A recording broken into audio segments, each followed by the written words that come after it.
ఏపీలో భారీ వర్షాలు కురుస్తున్న నేపథ్యంలో అధికారులు అప్రమత్తంగా వ్యవహరించాలని సీఎం చంద్రబాబు ఆదేశించారు. రానున్న 3 రోజుల్లో రాష్ట్రంలో భారీ నుంచి అతి భారీ వర్షాలు కురిసే అవకాశం ఉన్నందున తగిన చర్యలు తీసుకోవాలి అన్నారు. బుధవారం ఉండవల్లిలోని క్యాంప్ ఆఫీసులో భారీ వర్షాలపై మంత్రులు అధికారులతో అత్యవసర సమీక్ష నిర్వహించారు. కలెక్టర్లు కూడా అప్రమత్తంగా ఉంటూ జిల్లాలో వర్షాల పరిస్థితిపై ఎప్పటికప్పుడు రైతులకు రక్షణ సమాచారం అందించాలి అని సూచించారు.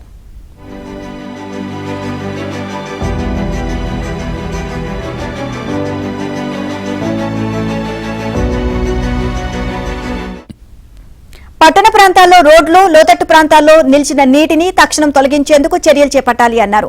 కృష్ణా నదీ పరివాహక ప్రాంతంలో వాగులు, వంకల నుంచి వచ్చే ఆకస్మిక వరద ప్రవాహాలను ఎప్పటికప్పుడు తెలుసుకుంటూ దిగువ ప్రాంతాలకు సమాచారం ఇవ్వాలి అని సూచించారు. ప్రకాశం బ్యారేజీకి దిగువ ప్రాంతాల ప్రజల్ని అప్రమత్తం చేసి లోతట్టు ప్రాంతాల ప్రజలను సురక్షిత ప్రాంతాలకు తరలించేందుకు ఏర్పాట్లు చేయాలి అని ఆదేశించారు.